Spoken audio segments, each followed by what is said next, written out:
जाएं, सब खड़े हो जाएं, बड़े आराम से उसके नाम की सराहना करें।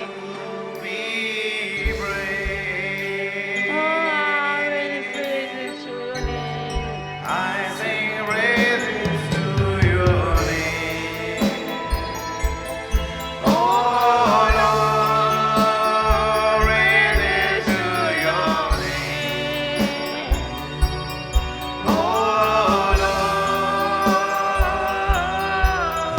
your name is great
प्रार्थना करें, प्रार्थना करें। बिना पवित्र आत्मा के कोई मसीह जीवन नहीं है, बिना पवित्र आत्मा की कोई प्रार्थना नहीं है, बिना पवित्र आत्मा की कोई आराधना नहीं है, बिना पवित्र आत्मा की कोई सुसमाचार प्रचार नहीं है। ओ पवित्र आत्मा ही हम पर प्रकट करता है। यीशु मसीह ओ रबा सदा रबा रबा भर जाइए प्रभु, भर दीजिए प्रभु जी, भर दीजिए प्रभु। हर पुरुष के अंदर से वो जीवन के जल की नदी बहे, हर बहनों के अंदर से प्रभु, जिन्होंने विश्वास किया उन्होंने पवित्र आत्मा का दान पाया।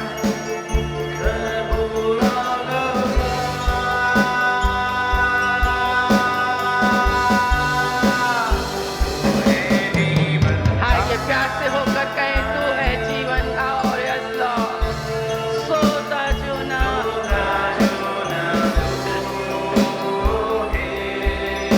शांति दाता सलाहकार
तो इस तरीके से कई बार प्रभु का अनुग्रह काल, उठ रे बेटा, अरे उठ रे बाबा, अरे उठना, ठीक है कि नहीं? बार बार बार बार वो कलीसिया को कहता है, उठो उठो उठो उठो, जागो जागो जागो। दुनिया जागृति के लिए प्रार्थना कर रही, हम भी जागृति के लिए प्रार्थना कर रहे। हम जब जवान थे तब से जागृति की बात कर रहे, अब ढलानों के पड़ाव में आ गए तब भी क्या मरने के बाद लाएगा? प्रभु जी कहते ये प्रॉब्लम मेरा नहीं है, तू उस समय से कर रहा था, तेरे को कौन बोला जागृति के लिए प्रार्थना करने के लिए? जागृति तो मुट्ठी के बराबर है। The kingdom of God is at hand। जागृति तो मेरे पास है और तू दुआ कर रहा है, प्रभु जागृति भेज, जागृति भेज। प्रभु कहते छाती के पास जितना तेरा हाथ है उतना करीब तेरे पास में जागृति है। जागृति की प्रार्थना करके तू टाइम वेस्ट क्यों करता है? तू जागृत हो तो जागृति आ जाएगी, प्रार्थना की जरूरत नहीं है।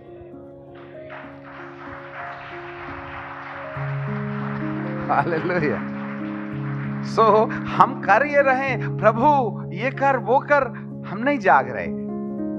हम जगा रहे हैं परमेश्वर को, पर हम नहीं जाग रहे, हम जागने तैयार नहीं हैं। इसलिए प्रभु बार बार कहता है उठ उठ उठ। हम उठना नहीं चाहते हैं। तब प्रभु कहता है कोई बात नहीं, अब मेरे को जगाने के लिए दूसरा हथकंडा अपनाना पड़ेगा।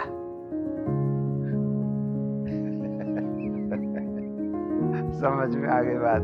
ये जो प्री एंटी क्राइस्ट है ना, जो कुछ भी आज धरती के अंदर में हो रहा है, ये सब एंटी क्राइस्ट के द्वारा हमारी जिंदगी को हमें होश में लाने के लिए खुदा बाप ने परमिशन दिया है।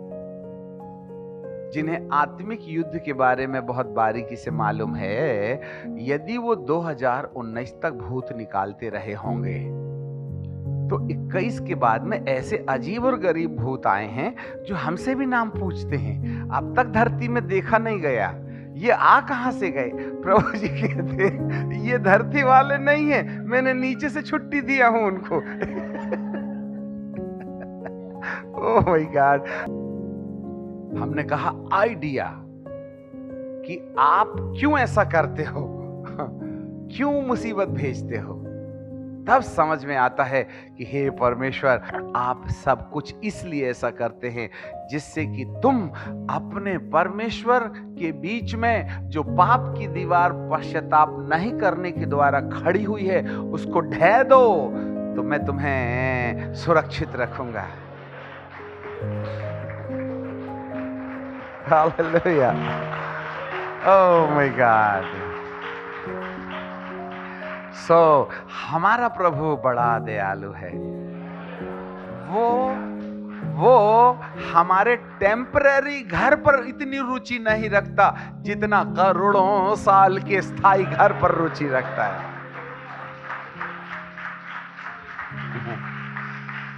हालेलुया।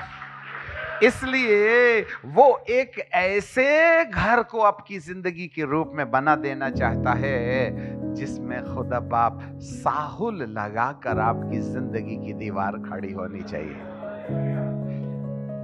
चंगाई तो वैसे भी मिल जाएगी, हमसे दुआ से नहीं हुई तो बीमार इलाज करा लेना, है ना। विटामिन खाना, प्रोटीन खाना, सब्जियां खाना शुरू करो, 60% बीमारी, अनकुक्ड फूड खाना शुरू करो, खाने में डिसिप्लिन करो तो 90% बीमारियां चली जाएंगी। हमारी तो चंगाई का वरदान ही बेकार हो जाएगा जिस दिन सब्जी खाने लगोगे तुम। The healing is not a so powerful, परंतु परमेश्वर को तो तुम्हें अमर और स्थायी घर में ले जाने की कल्पना है।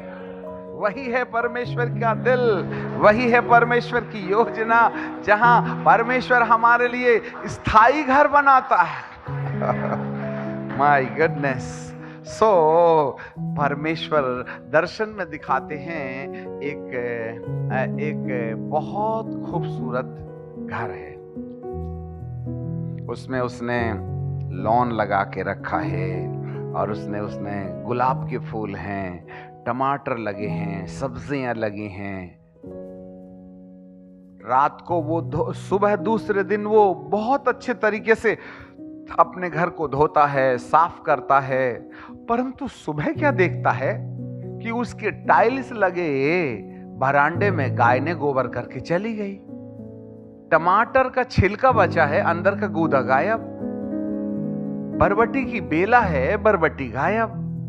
नीचे से चूहों ने कांदा खा लिया, ऊपर से पेड़ सूख गया। तब दार्शनिक पूछता है, आखिर तुम रोज रोज गोबर धोते हो, क्यों? ये दीवार क्यों नहीं बनाते हो? बोले साहब ऐसा था, ये जो दीवार पहले थी बहुत पुरानी दीवार थी, ये बाजू वालों ने उनके घर में कीचड़ आया तो एक ने तोड़ के अपना पैर रखने के लिए ले गया, दूसरे ने कुछ ले गया, बीच बीच से दीवारें तोड़ दी गई। तो जो बीच बीच में उतार चढ़ाव जैसा हिमालय जैसा था ना, तो हमने भी ना वो गंदी दिखती बोल के लात मार के उसको तोड़ दिया। और जब से हमने दीवार तोड़ दी है तब से गायें चली आती हैं, अच्छा, और वहां से बंदर भी चले आते हैं, अच्छा, और इसके बाद में नीचे से टमाटर खाने के लिए, और ये ऊपर से चिड़िया चमगादड़ भी आती हैं, सीताफल खा के जाती हैं, आम का छिलका छोड़ देती हैं, पूरा गूदा खा के चली जाती हैं। इस तरीके से हमारा नुकसान कर रहे हैं। तब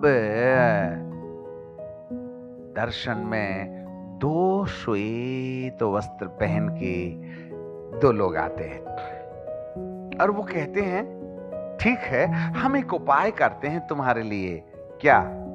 और वे उस बाउंड्री वॉल की गिरी हुई दीवार को, उसकी ईंटें को उठाना शुरू करते और अलग अलग करके उसको दोनों की दोनों एक ही जगह जाते हैं और वहां से फिर से नींव डाल करके वहां से एक एक ईंटे को खड़ा करना शुरू करते हैं। परंतु दोनों की विशेषता यह है, एक उत्तर तरफ में जोड़ते हुए जाता है, कोई दूसरा दक्षिण तरफ से जोड़ के जाता है, और जोड़ते जोड़ते वे फिर से वहीं जंक्शन में मिलते हैं और फिर बाद में क्रॉस होते चले जाते हैं।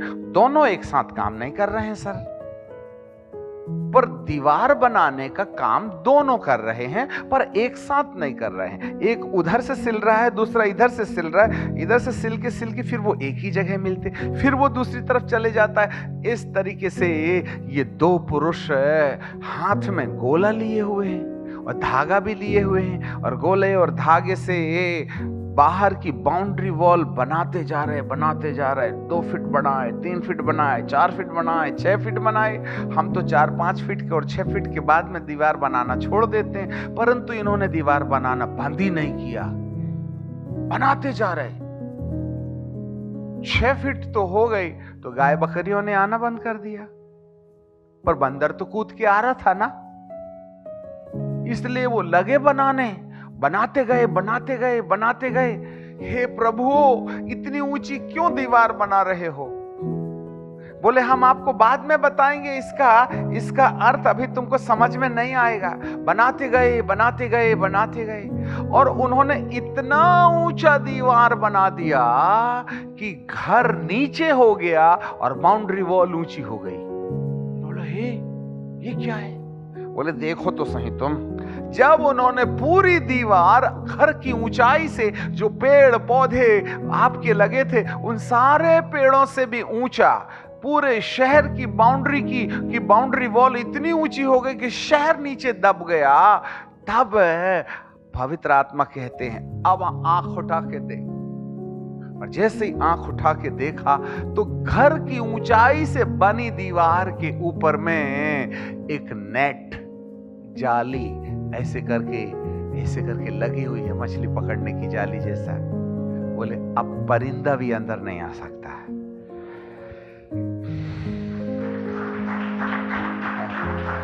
हालेलुया। अब पक्षी भी अंदर नहीं आ सकता। तुम गायों से, बकरियों से अपने घर की रक्षा कर सकते हो, परंतु आसमान में उड़ने वाली चमगादड़ों से तो रक्षा नहीं ना होगी। उसके लिए इस नेट को लगाना पड़ेगा, और इस नेट को लगाने के लिए इस दीवार की ऊंचाई इतनी होनी चाहिए कि तुम्हारा घर नीचे हो जाए और दीवार ऊंची हो जाए। जरा 1 मिनट सुनिएगा। इन दीवारों को इतनी ऊंची बनाने के लिए यदि हमने आधा सूत भी ईंट को दायां बायां किया तो एक तरफ लोड होगा, या तो अंदर तरफ या बाहर तरफ, दीवार ढह जाएगी। इसलिए इन दीवारों को बहुत ऊंचाई से ऊंचाई तक ले जाने के लिए यदि वे शाहुल पर बनी है तो ये दीवार कभी नहीं गिरेंगी। हमने पूछा हे प्रभु, ये इतनी ऊंची दीवारों की जरूरत भी क्या है? बोले जब तक तुम्हारे घर से ऊंची नहीं होंगी तब तक मैं नेट भी तो नहीं न तान सकता हूं। मुझे नेट तानना है, नेट लगाना है, जाली लगाना है। क्यों? चमगादड़। बात वही है। प्रभु जी तेरा धन्यवाद। जेब में हाथ डाले। धन्यवाद। अरे स्कूटर की चाबी कहाँ गई? माँ, स्कूटर की चाबी तो स्कूटर ही में है, कहीं को लिखित नहीं जाएगा। धन्यवाद। अब कर लो तुम धन्यवाद। प्रभु तेरा धन्यवाद। स्तुति, तारीफ। कार की चाबी, अयो मैंने तो कार के अंदर ही छोड़ दिया और लॉक हो गया, और मैंने चाइल्ड लॉक लगा के रखा था, और एक बार दरवाजा बंद हुआ तो बंद ही हो जाता है। चाबी अंदर, दरवाजा से बाहर, मैं बाहर, और दरवाजा बंद, और मेरे को आधे घंटे के बाद में ऑफिस जाना है। अब क्या होगा? कांच तोड़ना पड़ेगा, मिस्त्री को बुलाना पड़ेगा, उसकी चाबी निकालनी पड़ेगी, तब गाड़ी चालू होगी, तब उसके बाद में ये होगा, वो होगा, ये होगा। धन्यवाद धन्यवाद। लगेगा तुम्हारा मन? धन्यवाद प्रभु, तेरे पास आए, तेरे पास आए प्रभु, तेरी स्तुति। और जुआ पकड़ा गई चिट्ठी। धन्यवाद करते करते करते करते हमको बैंक याद आता है। एटीएम में कार्ड डाला था, नोट निकाला, एटीएम कार्ड वहीं छोड़ आया। दूध चढ़ा रखा था, गैस ऑन थी, हमने गैस ऑन ही रखा, दूध भी उसी के ऊपर में है, और हम दरवाजा बंद करके आ गए। हमने ताला तो कुंडी में लगा दिया था, परंतु ऊपर से लेच मारा था। ये सब तुमको दुआई में याद आता है क्या? ये है चमगादड़। हालेलुया। जिसके साथ ऐसा नहीं होता, उठाना नहीं, हाथ उठा के दिखाओ। उठाना नहीं, इज्जत का सवाल है। जिसके साथ ऐसा नहीं होता, किसके साथ ऐसा नहीं होता? दुआ में ब्रह्मांड दिखाई देता है, दुनिया दिखती है, बीवी बाल बच्चे, दुनिया दिखती है। हाँ, अंधकार की सत्ता की थी। कैसा? बोले कुछ नहीं, दुआ करने आए। दुआ कर रहा है किससे? परमेश्वर से। और सिर में चाबी, काम, धंधा, नौकरी, घड़ी, ये वो दुनिया भर की चीजें दिखाई देती हैं। आपको मालूम है हमारे सिर, इसलिए एक फिलॉसफर कहता है, मैं अपने सिर के ऊपर चढ़ मंडराने वाली चिड़ियाओं को मंडराने से रोक नहीं सकता, परंतु उन्हें घोंसला बनाने से जरूर रोक सकता हूं। तो हमारे सिर में कितना अटैक हो रहा है। और 2022 में जब दुनिया तितर बितर पड़ी है, हमारा मन शांत है क्या? अरे हम बाबुल की बंधुआई से आजाद हो गए तो क्या हो गया, परंतु हमारी कल्पनाएं तो पूरी कबड्डियां खेल रही हैं हमारे माथे पर। क्यों हम अपने मन से परेशान हैं? क्यों हम अपने परिवार से परेशान हैं? हो सकता है हमारे पाप क्षमा हुए, हो सकता है हम स्वर्गीय भाषा बोलते हैं, हो सकता है हम दुष्ट आत्माएं निकालते हैं, हो सकता है हम भविष्यवाणी भी करते हैं, हो सकता है बहुत कुछ हमारे पास में परमेश्वर से जुड़ी बातों के साथ पाया जाता है, परंतु एक कोना ऐसा है जहां एक क्वेश्चन मार्क बना हुआ है, जिसका कोई उत्तर हमें नहीं मिल रहा। जिस तरीके से आज समाज रेस्टलेसनेस में है, अशांति में है, पीड़ा में है, हमें खुद के मामले में 50 प्रश्न हैं जिसका उत्तर हम नहीं खोज पा रहे। जब हमको हमारे प्रश्नों का उत्तर नहीं मिला, तो बीबी ने जो क्वेश्चन किया उसका उत्तर कहां से मिल जाएगा? ये ऐसी क्यों है? मेरा हस्बैंड ऐसा क्यों है? मेरी बच्ची ऐसी क्यों है? ये बेटा मानता क्यों नहीं? ये सासू को हो क्या गया है? ये बहू रानी को क्या हो गया है? किसी को कुछ नहीं हुआ है, सब अपने अपने में ठीक हैं। फिर why the question marks is? ये है हमारे सिर के ऊपर चमगादड़ों का हमला। हमारी कल्पनाओं में, हमारे सोचों में, हमारी योजनाओं में, हमारे तौर तरीके में, हमारी स्ट्रेटजीज में, हमारा नहीं साहब, मैं बाइबल को इस तरीके से मानता हूं। मेरा सोच इस मामले में ये है भाईजान, आपके सोच से मेरे प्रभु को बाइबल के बारे में कोई लेना देना नहीं है। मेरे तरीके से सोचो उसको। तुम्हारे तरीके से सोचने से मैं तुम्हारे सोच के आधार पर बाइबल की बातों को पूरा नहीं ना करूंगा। है ना? परमेश्वर उस गहराई तक पहुंचना चाहता है जिसमें वह हमारे माथे को पूर्ण रीति से अमर काल के राज्य में लेके गया, तो वहां का टोटल डिसिप्लिन की प्रैक्टिस वो यहीं देना चाहता है। ये मत सोचिएगा कि वहां जाने के बाद झूठ बोलना छोड़ देंगे। हम यहां से जो सीख के जाएंगे वहीं छोड़ना, वहीं करना। यहां हमारी नहीं पटती, वहां कैसे पटेगी आप ही बताइए। प्रभु जी का वचन क्या बोलता है? यदि बाउंड्री वॉल को शाहुल पर नहीं बनाया जाएगा, या तो वो अंदर तरफ गिरेगी या बाहर तरफ गिरेगी। मैं प्रभु जी से पूछूं, हे प्रभु जी, आप दीवार को साहुल से क्यों बनाना चाहते? नहीं, इसको साहुल से नहीं बनाया जाएगा तो ये बहुत ऊंचाई तक नहीं खड़ी की जा सकती है। मैं प्रभु जी से पूछूं, आप इतनी ऊंचाई से क्यों खड़ा करना चाहते हैं? 7 फीट बहुत है ना। प्रभु कहते हैं बकरियों से और गायों से तो, बंदरों से तो तुमको आजादी मिल जाएगी, पर चमगादड़ों से तो नहीं ना मिलेगी। मैं तुम्हें गाय भेड़ बकरी अकेली दुष्ट आत्माओं से आजादी नहीं दिलाना चाहता हूं, मैं चमगादड़ वाली दुष्ट आत्माओं से भी तुम्हें स्वतंत्रता दिलाना चाहता हूं।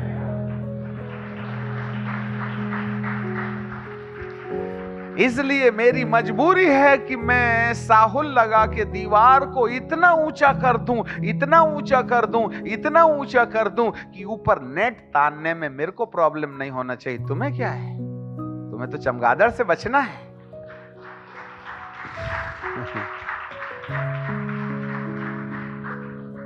परमेश्वर है, परमेश्वर हमारे बारे में इतनी गहराई से सोचता है कि हम खुद भी अपने बारे में इतना नहीं जानते हैं जितना परमेश्वर हमारे बारे में जानता है।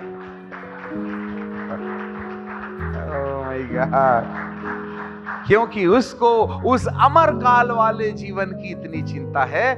यहां वाला डिसिप्लिन लेकर के ऊपर चले गए तो बिल्कुल एडजस्ट नहीं होने वाले हो आप। इंडिया में हम बहुत अच्छे ड्राइवर हैं।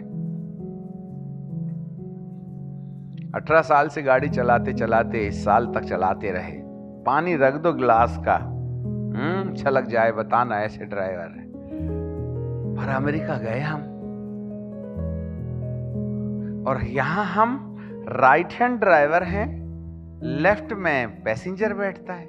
अपनी आदत थी तो हम बार बार जाके लेफ्ट दरवाजा खोलें और बैठ जाएं, पता चला स्टीयरिंग है इसमें। तो उन्होंने कहा गाड़ी चलाओगे क्या? मैं बोला बैठूंगा। तो तुम तो ड्राइवर सीट में बैठ गए, तो लेफ्ट हैंड ड्राइविंग है। इतने बार कंफ्यूजन हुआ, इतने बार कंफ्यूजन हुआ। हमको लेफ्ट बैठने की आदत है, उनको लेफ्ट चलाने की आदत है। हमारा ड्राइविंग राइट हैंड होने से हम लेफ्ट में चलते हैं, उनका लेफ्ट हैंड ड्राइविंग होने से वे लेफ्ट हैंड ड्राइविंग होने से राइट में चलते हैं, और वो हमको सामने बिठा लेते हैं। और हमको आदत है इंडियन ट्रैफिक में कि वो तो भाई राइट में चलेंगे, हम तो लेफ्ट में चलेंगे। परंतु वहां से तो गाड़ी राइट आती है, तो उनको तो कम, हम जबरदस्ती पैर में ऐसा ऐसा मारने लगते हैं। मारेगा क्या, मारेगा क्या, अरे ये चला रहा है। मास्टर साहब टेंशन मत लो, वो इधर ही से आएगा। हमने कहा इंडिया से तो इधर से आता है। मैं आपको क्या बताऊं, कई साल तक ना ये तो आसानी से चला रहे, जबरदस्ती में सामने पैर दावे जा रहा है ऐसे, और दिल धक से होता, ये देखो कहां उल्टा साइड घुस गया। नहीं होगा ना एडजस्ट, नहीं होगा एडजस्ट। इंडिया का लाइसेंस यूएई में नहीं चलेगा, अमेरिका में भी नहीं चलेगा। तुम्हारी इंडिया वाली पद्धति स्वर्ग में चलेगी क्या? इसलिए परमेश्वर कहता है तुमको वहां दूसरा लाइसेंस लेना पड़ेगा, चाहे तुम कितने बड़े धुरंधर ड्राइवर हो गए। तुम्हारा इंडिया वाला लाइसेंस तुमको यूएई में नहीं चलेगा, वहां फिर से ड्राइविंग सीखनी पड़ेगी, तब वहां का लाइसेंस लेके तुम चला सकते हो। अब वहां चलाते चलाते साल 6 महीने के बाद इंडिया आ गए। मुझे समझ में नहीं आता, घर जाइए कि हॉस्पिटल।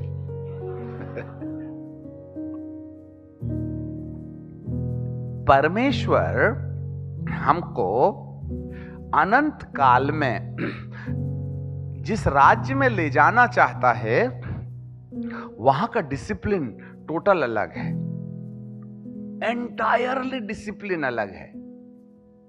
और सडनली हमको प्रभु आया और आज ले गया, और एकदम से हम अनडिसिप्लिन, हम इस वाले डिसिप्लिन को लेकर के स्वर्ग वाले डिसिप्लिन में चले गए। तो आपको क्या लगता है कि हम वहां एडजस्ट हो भी सकते हैं या नहीं जमेगा वहां? पिन पॉइंट जरा देखिएगा। एक लाइन और बोलने से पहले हम आपको बताते हैं, मनुष्य के 2 मन हैं, एक शारीरिक दिमाग है और एक आत्मिक दिमाग है। Material mind and non material mind, चेतन मन और अवचेतन मन, conscious mind and subconscious mind, right. चेतन बोले तो शारीरिक भौतिक, मटेरियल। अवचेतन बोले तो आत्मिक, जिसमें मेमोरी होती है, याददाश्त होती है। ठीक है। चेतना पुराने जमाने में कार्बन कॉपी होती थी, तो पहले पन्ने और दूसरे पन्ने के बीच में कार्बन कॉपी डाल दो तो ऊपर जो लिखेंगे उसका नीचे में कार्बन कॉपी बन जाता है। ऐसे ही परमेश्वर ने मनुष्य के दोनों दिमागों के बीच में, कॉन्शियस एंड सब कॉन्शियस, चेतन और अवचेतन, मटेरियल और नॉन मटेरियल, भौतिक और आत्मिक दिमाग के बीच में एक ऑटोमेटिक कार्बन कॉपी लगा के रखा है साहब। सो हम चेतना में जो कुछ भी करते हैं अवचेतना में रिकॉर्ड हो जाती है। यदि मैं शारीरिक दिमाग से बीड़ी पीता हूं तो मेरे आत्मा के दिमाग में बीड़ी रट जाएगी, रट्टू तोता समान। यदि मैं मोबाइल से ज्यादा ही छेड़छाड़ कर लेता हूं, अब समझ गए होंगे ज्यादा ही छेड़छाड़ का मतलब क्या है, काम से ज्यादा अति काम, ठीक है, तो वो मेरे चेतन से अवचेतन में चला जाता है। ठीक है कि नहीं? ऐसे समय में मान लीजिए मैंने एक जीवन था जो बाइबिल के अनुसार मैं चलाता था अपने दिमाग को, तो ये वाली कहानी चेतन से अवचेतन में याद हो गई। परंतु एक व्यक्ति था जिसने बाइबिल के खिलाफ वाला आचरण अपने मन में अपनाया और पक्का विश्वासी था, तो उसने चेतन से अवचेतन में बाइबिल की खिलाफत करने वाले आचरण को अपने आत्मिक दिमाग में, याददाश्त के रूप में, सबकॉन्शियस माइंड में, आत्मिक दिमाग में रिकॉर्ड कर दिया। और जब हम मरे ना तो चेतन अर्थात शारीरिक दिमाग को कब्रिस्तान के कीड़े खा गए, परंतु इस कमबख्त कीड़े खाने वाले इस दिमाग ने मरने से पहले अपनी सच्चाई और बुराई दोनों लेकर के आत्मा के दिमाग में छाप दिया। और जब हम मर गए तो आत्मा तो अमर हो गई। मरने से पहले हमने बीड़ी पी पी करके अपनी आत्मा में बीड़ी की आदत डाल दी, लोभ की आदत डाल दी। और पत्नी से तो पट्टी नहीं जब से शादी हुई है तब से। तो हमने चेतन से अवचेतन में ये कहानी डाल दी। चेतन तो मर गया, अब बक्से में गया और हमने पिता पुत्र पवित्र आत्मा कर दिया। भैया आत्मा तो, शरीर तो मर करके मरने से पहले हमारे मन के, आत्मा के दिमाग में कई ऐसी कहानी लिख गया, अब वो डिलीट नहीं होने वाली है। कान धर के सुने, अब मैं बैर करके मर रहा हूं। मेरे चेतन ने अवचेतन को, कॉन्शियस ने सबकॉन्शियस को बैर अमर बना दिया। और अब एक बार आत्मा के दिमाग में यदि कोई आदत रिकॉर्ड हो जाती है तो उसको खुदा बाप भी खरोच के नहीं निकाल सकता, जैसे कांच के ऊपर से फिल्म खरोच के निकाल लेते हैं हम। थोड़ा सोचो ना, चेतना से अवचेतना में कौन सी कहानी लिखी जा रही है। चेतना मर जाएगी, मट्टी का दिमाग है ये, कीड़े खा जाएंगे, स्केलेटन के अंदर है, परंतु स्केलेटन के अंदर में रहने वाला ये कॉन्शियस हमारी आत्मा के सब कॉन्शियस माइंड में ऐसी ऐसी कहानी लिख जाएगा जिसको खुदा बाप मिटा भी ना पाएंगे। इसलिए मेरा परमेश्वर कहता है मरने से पहले सोच लेना चाहिए कि हम कैसा सोचते हैं। जिस तरीके से आप सोचते हो, जिस तरीके से आप बोलते हो, जिस तरीके से आप सुनते हो, देखते हो, ये सारी कहानी आत्मा के दिमाग में रिकॉर्ड हो जाएंगी। नहीं तो धनवान को अपने भाइयों की याद नहीं रहनी चाहिए। करोड़ों आत्माएं थीं इब्राहिम की गोद में, उसने केवल लाजर को पहचाना। जो चेतन पहचानता है उसको अवचेतन पहचानता है। यदि चेतना में तुम्हारे 5 और भाई थे तो मरने के बाद भी तुम्हें भाइयों की याद रहेगी। हम क्या और कौन सा आचरण अपनी याद में अमर बनाना चाहते हैं जो आत्मा के दिमाग में हो? सोचो। जय मसीह के ब्रदर, अमर हो जाएगा। बीबी से तो पटती नहीं अपनी, मजबूरी है, एक साथ रहते हैं। अब वो भी चली और हम भी वहां थे, वहां से आ रही थी, हम यहां से जा रहे थे, तो धरती में कैसा व्यवहार करते थे। चाय बनाई, चाय दिमाग खराब कर दी। 1 कप चाय में 1 किलो शक्कर, कमा के देखो शक्कर कैसी आती है। कल कम कर दी। अरे चाय बनाइए, चाय कमा के मैं लाता हूं, ठीक से डालना चाहिए ना। रेलवे हॉस्पिटल की चाय लगती है, लो, ज्यादा है तो मुसीबत है, कम है तो मुसीबत है। और बात भी ऐसे करेंगे, बाप रे बाप, जैसे दुनिया को मालूम हो जाए कि हमारी दादागिरी घर में चलती है। ठीक है कि नहीं? अब ये दोनों मियां बीबी ऊपर पहुंचे, ठीक है, तो वहां तो शांति के राजकुमार और सब जेंटल लोग रहते हैं वहां। समझ गए होगे? वहां से चली आ रही थी पत्नी, हम उसी लहजे में बोले, आ गई, यहां भी दिमाग खाने आई? वहां तो खाया था, तुम मेरा पीछा यहां भी नहीं छोड़ने वाली हो। तो परमेश्वर कहेगा, ए ये कहां से बदबू आ रही है?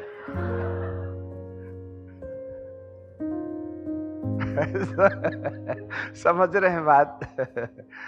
बाइबल पढ़ के क्या करिएगा? प्रभु हमारे 24 घंटे की वीडियो बना रहे साहब, बाथरूम में भी बनती है, याद रखना। You can not accept yourself. तुम बाथरूम में कौन सी कल्पनाएं करते हो वो भी रिकॉर्ड है मेरे मालिक की वीडियो में। वो कल्पनाओं तो कागज जैसे पढ़ता है ना। हालेलुया। हमें कौन सी चीज अमर करनी है और मरने से पहले कौन सी चीज डिलीट कर देना चाहिए, यही एजेंडा प्रभु शाहुल के द्वारा हमारी जिंदगी को दिया चाहते हैं। हम विश्वासी हैं, हम पवित्र आत्मा पाए हैं, हमने बपतिस्मा लिया है, सब कुछ अपने आप में अहमियत रखता है, पर बात यह है क्या वो बाउंड्री वॉल हमारे घर में, हमारे जीवन में उन स्वभाव को जो परमेश्वर के वचन के अनुसार है उसको नुकसान पहुंचा करके संसार के साथ चलने में दबाव तो नहीं देता? कहीं दीवारों की बहुत ऊंचाई नहीं होने के कारण परमेश्वर जिस तरीके से नेट लगा करके पक्षियों से हमारा बचाव करना चाहता था, ऐसा वाला नहीं करने देने के लिए हमारी कोई मजबूरी तो नहीं है कि इन दोनों महापुरुषों को हम अपने घर की चारों तरफ की दीवारें बनाने नहीं दे रहे हैं। अब बाइबल का परमेश्वर दार्शनिक को दर्शन क्या दिखाता है? जब से ये ऊंची दीवार बनी है, जब से ये नेट ऊपर डला पड़ा हुआ है, तब से एक भी पक्षी चिचरी करके नहीं गया, एक भी गाय नहीं आई, एक भी बकरी नहीं आई, सब कुछ सुरक्षित था। ओ जिस तरीके से घास हरी थी, हरी होते जा रही है, बेलाएं बढ़ते चली जा रही हैं, फूल फूल रहे हैं, गुलाब अब गिर नहीं रहे, उनको तोड़ने नष्ट करने वाला चला गया। कुछ ही हफ्ते के अंदर में जो कई सालों से पानी और खाद डालने के बाद भी छोटे छोटे थे, हफ्ते भर में वो इतने ऊंचे हो गए जैसे अदन का बगीचा लगा हुआ है। That is the growth। ये है हमारे जीवन की कभी नष्ट नहीं होने वाली बगिया, क्योंकि दीवारें खड़ी हैं और नेट डला पड़ा हुआ है। अब दर्शन का दूसरा एपिसोड है, जरा सुनो। एक बहुत बड़ा बंगला दिखाई दे रहा है, उसमें भी यही हालातें थी जो इस बंगले में थी। एक बहुत बड़ा शहर दिखाई दे रहा है, वो ऐसे ही खूबसूरत था, परंतु उसके चारों तरफ की ना बाउंड्रियां थी और ना ही इस घर के चारों तरफ बाउंड्री थी, और वो बहुत खूबसूरत था। परंतु दर्शन में क्या दिखता है? एक बहुत ऊंचा धागा नहीं, चेन, उसमें इतना बड़ा लोहे का पेंडुलम के समान लोहा लटक रहा है। पूर्व काल में कई जगहों में एडवांस टेक्नोलॉजी की, बहुत एडवांस नहीं, नॉर्मल एडवांस टेक्नोलॉजीज के द्वारा जब कभी बड़ी बड़ी ऊंची ऊंची दीवार को तोड़ना पड़ता था तो एक क्रेन में, बहुत ऊंचे क्रेन को ऊपर ले जाते और उसमें एक लोहे की चेन में बहुत बड़ा गोला बांध देते और गोले को यूं खींचते ऐसे करके और छोड़ देते, तो वह जाता ऐसा करके दीवार को धूम करके मारता। फिर उसको हम वापस खींचते हैं और यहाँ ले जाके छोड़ देते, फिर वो गोला जाता धूम करके, और फिर ऐसे करके 3-4 बार धूम धूम किया तो दीवार आपसे आप टूट जाती थी, क्योंकि इतनी ऊंची दीवार को कैसे तोड़ेंगे? तो वो क्रेन से लोहे को यूं करके, जैसे पेंडुलम घूमता है ना पुराने जमाने की घड़ी का, इस तरीके से दीवार को ऐसे हिट मारते हैं और वो दीवार 3-4 हिट के बाद में नीचे आ जाती है। नहीं तो एक एक करके कैसे तोड़ेंगे? दीवार अकेली ऊंची है ना, इसलिए बड़े क्रेन को लोहे में बांध के और वो लोहे को ऐसा हिला के उसको ऐसा करके दीवार को तोड़ देते हैं। ऐसा ही एक बड़ा भारी गोला स्वर्ग से धरती तक आ रहा है और इस दीवार को, इस शहर को ऐसे धक्का दे रहा है। ऐसा 1 2 3, एक बिल्डिंग को एक बार टन किया तो पूरा नीचे गिर जावे। पूरे शहर को इस गोले ने हिला हिला के थोड़ी देर में खंडहर बना दिया। ये अच्छा संकेत नहीं है। और बाइबल और पवित्र आत्मा कहते हैं ये वो शहर है, ये वो घर है जिस पर मैं अपना शाहुल लगाऊंगा। कौन है ये लोग? जिन लोगों ने अपनी बाउंड्री बनाने के लिए एपोस्टल्स एंड प्रॉफिट्स को, उनके अभिषेक को, उनकी शिक्षा को मूसा और एलियाह के द्वारा आने वाला जो डिवाइन प्लान है, उस प्लान को अपनी जिंदगी में, अपने परिवार की जिंदगी में, अपनी कलीसिया में, अपने प्रांत में उसको इंप्लीमेंट नहीं किया, जिसके कारण से वेदी है, भवन है, इजराइलियों के घर हैं, पर शहर पनाह टूटी है, फाटक जले हैं। वे गुलामी से स्वतंत्र हो गए, फिर भी गुलाम हैं। उनकी दशा, ये नहमीया की 1:4 में लिखा है, वे बड़ी दुर्दशा में पड़े हैं। क्यों दुर्दशा है? दुर्दशा का कारण यह है कि दीवार टूटी है। दीवार टूटी है, शहर पनाह टूटी है और फाटक जले हैं। ये नहमीया के रोने का विषय है। आज पवित्र आत्मा हमको देख के रोता है। शायद हम वेदी हैं, हम भवन हैं, हमने लौकी कद्दू लगाए हैं, लॉन लगाए हैं, अपने घर के सामने टाइल्स लगी है, पर गाय गोबर कर जाती है, बंदर आके फल खा जाते हैं। हमारा नुकसान हो रहा है। क्यों नुकसान हो रहा है? हम कहते हैं, हाय पिता परमेश्वर तेरा धन्यवाद। हाँ ठीक है, बोलिए आगे। मुझे आशीष दे। ठीक है, आशीष ले ले। दूसरे दिन फिर आए, हे प्रभु तेरा धन्यवाद। हाँ ठीक है, धन्यवाद प्रभु, आशीष दे दो। बोले कल दिया था ना। फिर तीसरे दिन आए, आशीष दे दे। प्रभु कहते 2 दिन हो गए। तीसरे दिन प्रभु आशीष दे। बोले 3 दिन हो गए हैं, रोज रोज देता हूं कि गटर में डाल देता है, तो कल की कहां गई? क्यों मेरी आशीष ऐसे खर्चा हो जाती है क्या, जैसे मट्टी तेल? मैं अल्फा ओमेगा आदमी है, मेरा दिया खत्म कैसे हो गया तुमको? हालेलुया। मैं कल आशीष दिया, आज जरूरत क्या है आशीष देने की? मैं कल आशीष दिया, आज क्या जरूरत है? मेरी इतनी जल्दी खत्म हो जाती है कि कल का तुमने खत्म कर दिया और आज। ये नहीं कहते कि तुम कमाई को छेद वाली थैली में रखते हो, तुम पहनते हो, गरमाते नहीं, खाता है, पेट नहीं भरता। तुम रखते हो, कबूतर ले, वो बंदर ले जाता है, बकरी ले जाती है। प्रॉब्लम यही है। मैं अल्फा और ओमेगा हूं। मैं देता हूं तो नहीं लेता। मैं जिसको एक बार देता हूं वो परमानेंट होता है। वो कहता है मैंने शैतान को दिया था यार, उससे वापस नहीं लिया। उसने मेरा पावर मेरी सृष्टि को बिगाड़ने के लिए काम में लाया। चाहता तो मैं वापस ले सकता था ना।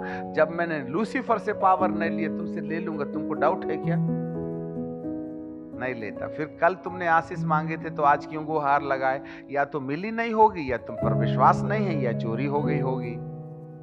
That's the point. शायद हमें दीवार बनाने की जरूरत है। एक बार जिसको खुदा ने जो अभिषेक दे दिया, वो अभिषेक है आपके अंदर, वो बुलाहट है अंदर, वो वरदान है अंदर।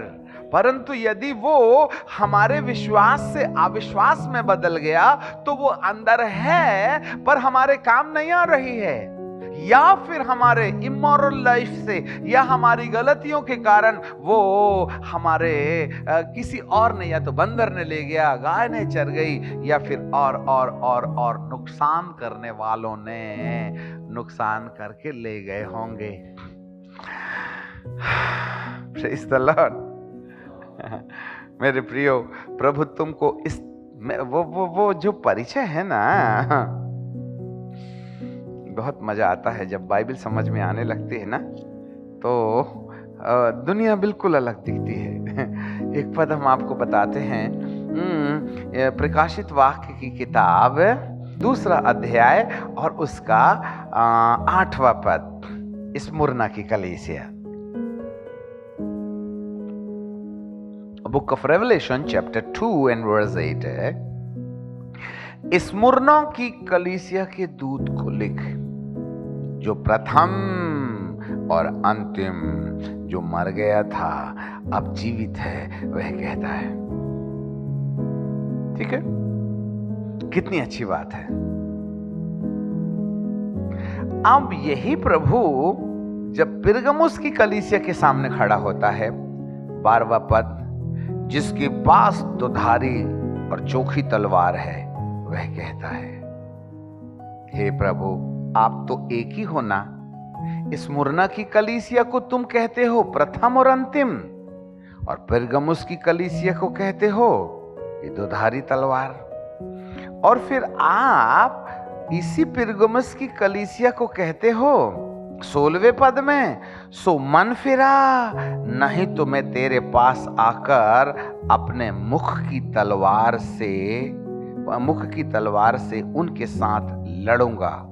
हे प्रभु, एक को तलवार से चमकाते हो और दूसरे को कहते हो अल्फा और ओमेगा हूं, जबकि स्मुरना की कलीसिया भी आपकी है, पिरगमुस की कलीसिया भी आपकी है। तो आप स्मुरना की कलीसिया को प्रथम और अंतिम बात बोल करके मर गया था, जीवित होकर के जी उठा हूं, ऐसा वाला परिचय क्यों देते हो? और पिरगमुस की कलीसिया को तलवार दिखा के तुम चमकाते क्यों हो?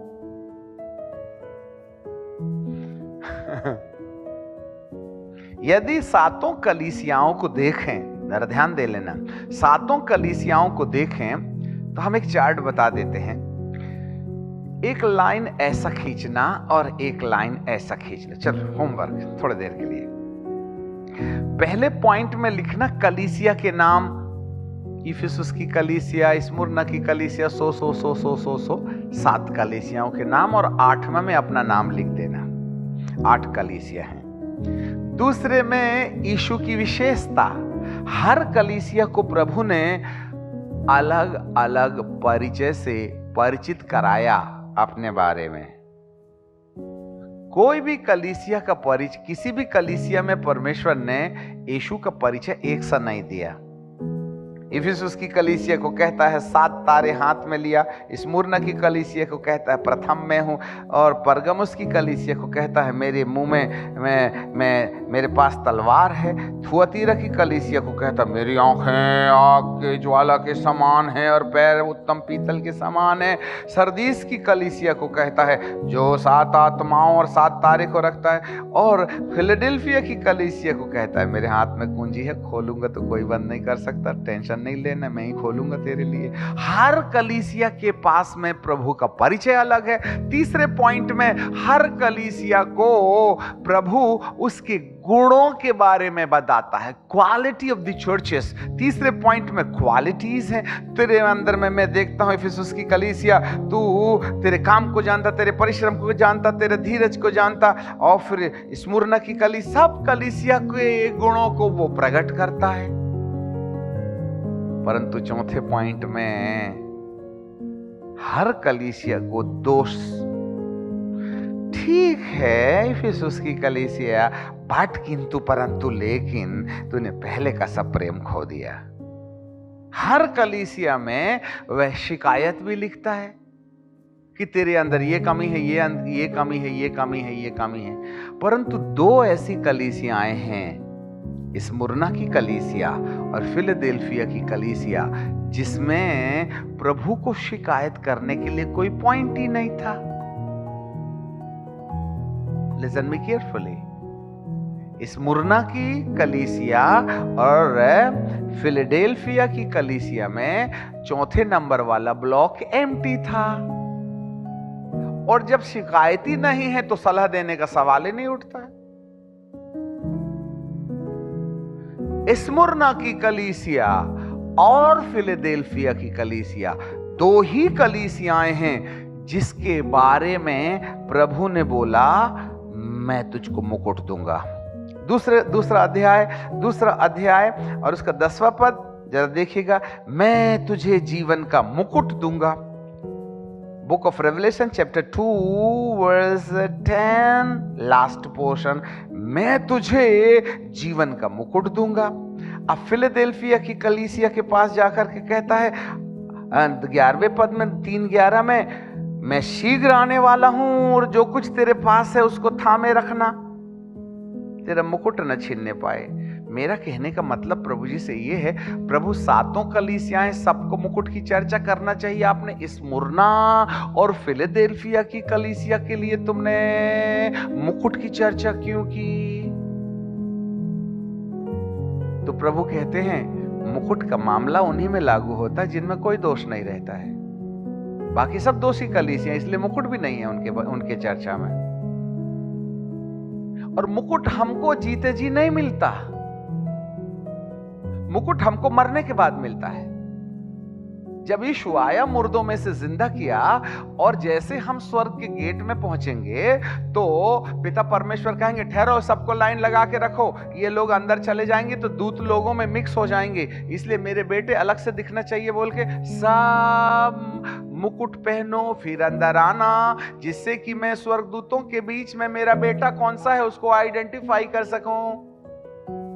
इसलिए अंदर आने से पहले सब राजकुमारों को मुकुट दिया जाएगा, बिना सिर में तुम्हारे बाल नहीं दिखना, सब मुकुट दिखना चाहिए। इसका मतलब है यदि किसी मनुष्य के लिए मुकुट निर्धारित है तो वह स्वर्ग का निवासी है। और ये बातें केवल स्मुरना और फिलाडेल्फिया की कलीसिया में लागू होता है जिसमें दोष नहीं था,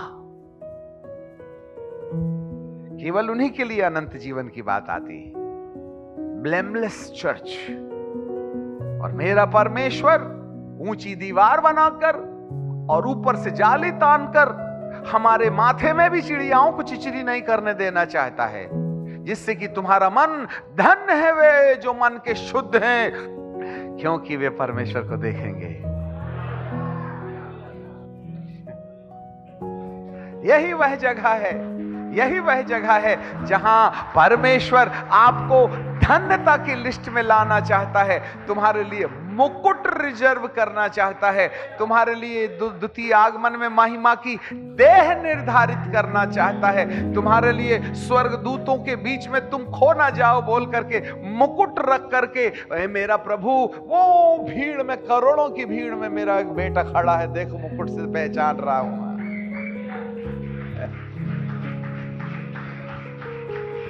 ओ, कितनी बड़ी कल्पना मेरे परमेश्वर ने देके रखी है। और यही एक सबसे बड़ा कारण है जिसके कारण से परमेश्वर प्रेरितों को और भविष्यवक्ताओं को शाहुल ले जा करके आपकी बाउंड्री वॉल को, जो कभी ना गिरे, बहुत ऊंचाई में भी, जिससे कि मैं नेट तान सकूं, मैं प्रेरितों और भविष्यवक्ताओं की सेवा देना चाहता हूं। और आपको मालूम होवे आने वाली जागृति इन्हीं दो अभिषेकों के अंतर्गत निर्धारित की जाएगी। आने वाली जागृति का आधार लोग बपतिस्मा लेंगे, चंगाई होगी, छुटकारा होगा, चमत्कार होंगे, मुर्दे जिंदे होंगे, ये नहीं होगी। इसका मतलब ये नहीं कहना है कि चंगाई नहीं होगी, परंतु उसका आधार जब परमेश्वर प्रेरिताई छतरी के नीचे, भविष्यवक्ताई छतरी के नीचे कलीसियाओं को साफ करना शुरू करेगा, शुद्ध करना शुरू करेगा, तो बाइबल का परमेश्वर कहता है इस धरती पर मनुष्य के जीवन में, परिवार में, कलीसिया में वो कैरेक्टर डेवलप होगा जहां तुम्हारी कल्पनाओं में भी अशुद्धता नहीं पाई जाएगी। वो है revival, Oh, hallelujah, hallelujah, hallelujah. Praise the Lord. उसी की तैयारी परमेश्वर कर रहे हैं। वह हमारे चारों तरफ बाउंड्री बना देना चाहते हैं। वह हमें भेड़ों और बकरियों से बचा देना चाहते हैं। वह हमें चमगादड़ों और गिद्धों से बचा देना चाहते हैं, जिससे कि आपके माथे में कोई भी नेगेटिविटी ना रह जाए। ये जागृति की आधारशिला हो गई। Praise the Lord. अरे साहब, जिस दिन हमारे मन की कल्पनाओं में शुद्धिकरण होने लगेगा ना, तो आप किराने की दुकान में कहेंगे 1 किलो शक्कर दे, तो वो मुंह के बल गिर जाएगा और उसके खड़े होकर क्या बोलेगा, मैं बीड़ी पीता था, आजकल नहीं पीऊंगा। मैं बोला शक्कर दे। अरे शक्कर बाद में लेना, परंतु पता नहीं तुम्हारे अंदर से क्या हुआ क्या नहीं हुआ, मेरे को बोल रहा है कोई बीड़ी छोड़ दे, बीड़ी छोड़ दे, बीड़ी छोड़ दे। हमने बीड़ी छोड़ने का प्रचार ही नहीं किया। काउंटर में जा रहे थे होटल वाले के पास में बिल देने के लिए, और हमारी नोट जैसे ही गई तो उससे उसका एनॉइंटिंग पड़ा और मारा झटका 440 वोल्ट का। वो उठ के कहता है आज से गर्लफ्रेंड छोड़ दूंगा, पत्नी के साथ रहूंगा। अरे मेरी नोट के चक्कर में, अरे मेरे को पैसा दे। अरे नोट पता नहीं है, नोट लिया तो पाप नजर आने लगा मेरे को, और मैं आज बदल जाना चाहता हूं। तुम कौन से भगवान को मानते हो? यीशु मसीह को। अपना भी चेला बना लेना है। That's going to be happen. Praise the Lord. Oh my God. Oh, वो पवित्रता, वो मन की शुद्धता परमेश्वर कलीसिया में अगले साल 2023 के 6 महीने के पश्चात इस धरती के अंदर परमेश्वर के पवित्र लोग यीशु मसीह के समान देखना, बोलना और सुनने का निश्चय कर लेंगे, और वह वैसा ही होने लगेगा।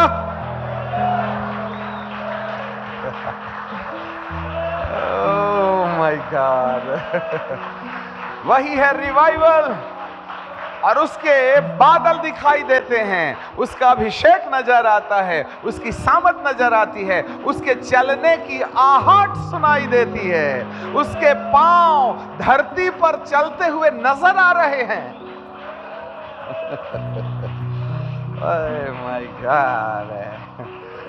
मेरा परमेश्वर अब साहुल लगी दीवार की भीत के पास आएगा,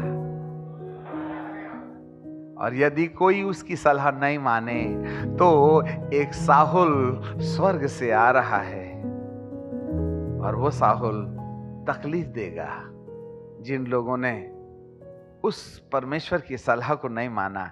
उनके लिए ये दूसरा साहुल जो है तकलीफ का कारण बन सकता है। आपको मालूम होवे, बहुत सी जगहों में परमेश्वर हमारे जीवन की अनवांटेड बातों को काट काट करके अलग करने का प्रयास करेगा। Praise the Lord. कुछ समझ रहे हैं? मजा आ रहा है? वाह, ये बातें बाइबल के वचनानुसार स्वर्गीय दर्शनों से मैच करके परमेश्वर इन समयों में रिवील कर रहे हैं, प्रकट कर रहे हैं कि कहीं ना कहीं परमेश्वर हमारे साथ अपने सोच के अनुसार व्यवहार करना शुरू कर दें। Praise the Lord.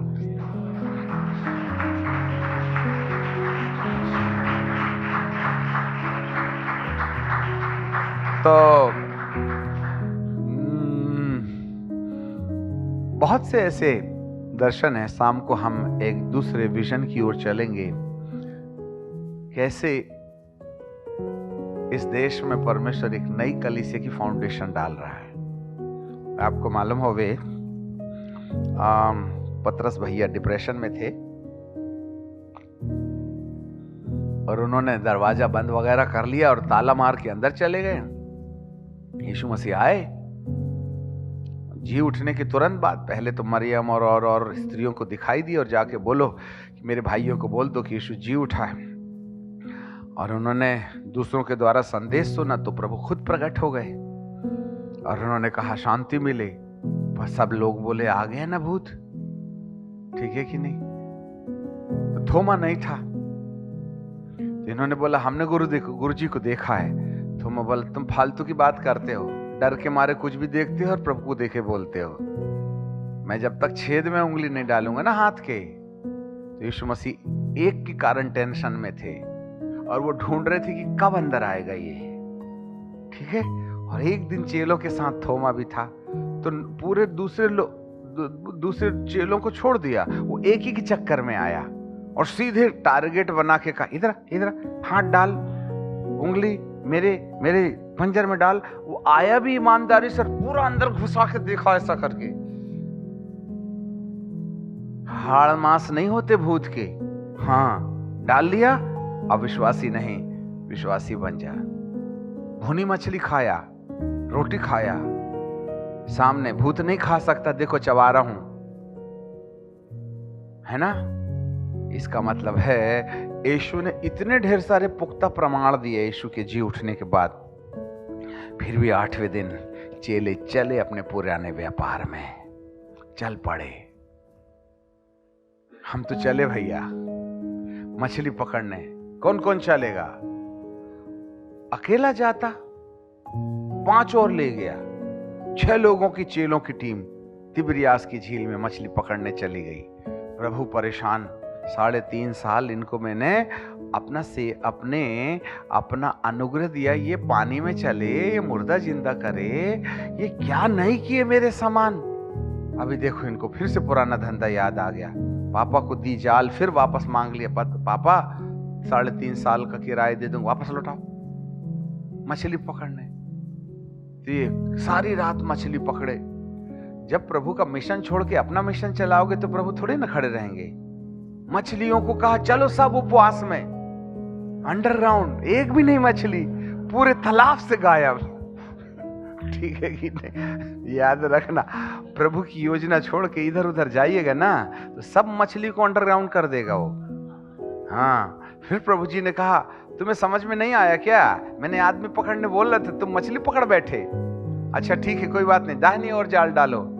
फिर दाहिनी ओर जाल डाला, उतने ही मछली जो पहले दिन पकड़ा था, जिसके द्वारा यीशु मसीह ने पतरस को बुलाया था और कहा था जैसे तूने ये मछली पकड़ी ना वैसे मैं तुझको आदमी पकड़ने वाला बनाऊंगा। भूल गया 3.5 साल की ट्रेनिंग के बाद।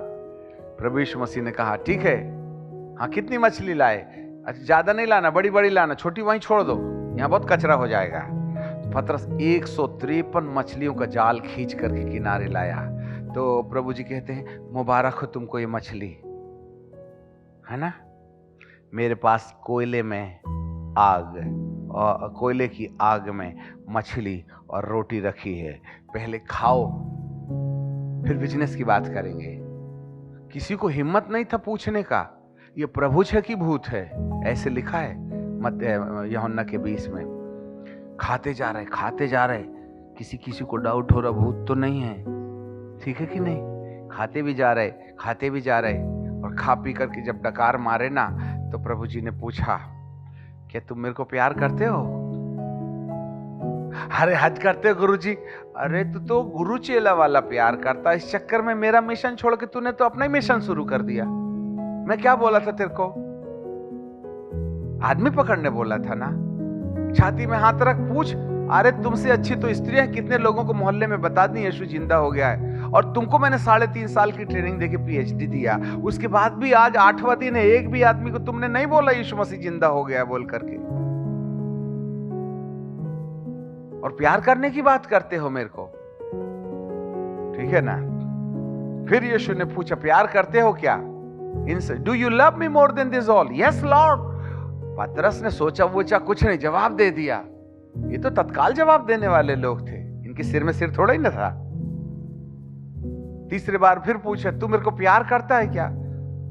तो डिप्रेशन में चला गया। क्या वही सवाल पूछते हो, खुद का माथा खराब और हमारा भी करते हो। प्रभु कहते करता ना यदि तू मेरे को प्यार, तो ऐसा बड़बड़ नहीं करता। कितने लोग चिढ़ जाते हैं अपने प्रभु के ऊपर, बस वहीं खत्म हो गया खेल, परीक्षा में फेल। मेरी रोटी खाओ तब मैं क्वेश्चन करूंगा तुमसे। तुम्हारी मछलियों से मेरे को लेना देना नहीं है, मेरे पास एक मछली है, हालेलुया, और वो आग में सिकी हुई है। Oh my God, वह हम सबको आग में सेकना चाहता है। वो हमको सेकेगा और पतरस की मछली को वह अपनी मछली बना लेगा। परमेश्वर हमारे द्वारा स्थापित कलीसिया को अब एडॉप्ट करने जा रहा है, जिससे कि हमारे तौर तरीके और मिजाज वाली कलीसिया अब परमेश्वर के तौर तरीके और मिजाज वाली कलीसिया में बदल जाए, जिससे कि मैं उन्हें वो डिसिप्लिन सिखाऊंगा जो वहां करोड़ों साल तक लागू होगी। ओह मेरे प्रियो, this is the divine plan of God. प्रभु हम सबको कैसे अपनी कलीसिया बनाएगा, कैसे हमको प्रमोट करे। 2023 में एक नया प्रमोशन वाला अंडरस्टैंडिंग जो है परमेश्वर कलीसिया को देने वाला है, वो हम सीखने जा रहे हैं। पिता परमेश्वर हमारे साथ बना रहे। साहुल लगी दीवार के पास वो खड़ा है।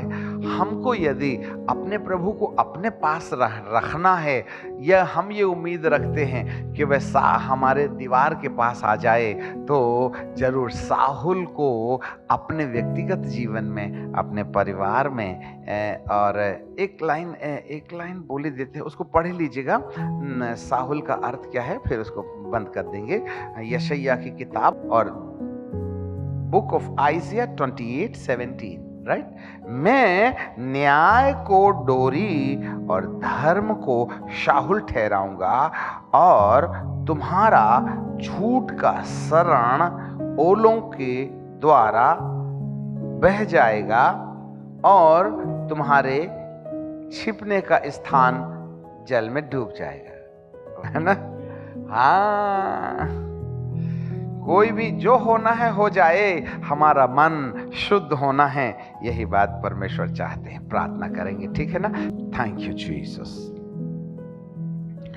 ओ पिता परमेश्वर, हम आपको धन्यवाद देते हैं, आपकी आराधना करते हैं। पिता, आपने हमसे बातचीत किया, आप हमारे लिए कितनी अच्छी अच्छी कल्पना करते हैं। आप हमारे लिए स्वर्ग में अनंत काल की कल्पना करते हैं, और हम 70 वर्ष की जिंदगी की कल्पनाओं में उन बातों को भुला देते हैं जो अनंत काल में लागू होने वाली हैं। बाप, ऐसे समय में आप हमें जगाना चाहते हैं, चिताना चाहते हैं, जिससे कि हम प्रभु आपकी योजना को समझें। आप हमें कहाँ देखना चाहते हैं, अगले आयाम में जागृति के पीछे जो परमेश्वर का रहस्य है, जहां पर हमारा मन आपके मन से मिला जुला रहे। यशायाह 55 में 6वें अध्याय से आगे, 6वें पद से आगे, तुम्हारी कल्पनाएं और मेरी कल्पनाएं अलग हैं, तुम्हारी युक्तियां मेरी युक्तियां अलग हैं, तुम्हारे ख्याल और मेरे ख्याल में आसमान और जमीन का अंतर है। बाप, हम कितना अलग सोचते हैं आपसे, आप कितना अच्छा सोचते हैं हमारे लिए। हम अपने बारे में भी उतना अच्छा नहीं सोचते जितना आप हमारे लिए सोचते हैं। बाप, आपकी कल्पनाएं हमारे माथे पर समा जाएं, आपकी बातें हमें समझ में आने लगें, जिससे कि हम आप कैसे सोचने और विचारने लगें। यह केवल उस समय होगा जब ऊंची दीवार में जाली लगा दी जाएगी। बाप, हमारी कल्पनाएं आपकी कल्पनाएं बन जाएं, ऐसी आप दया और कृपा कीजिएगा।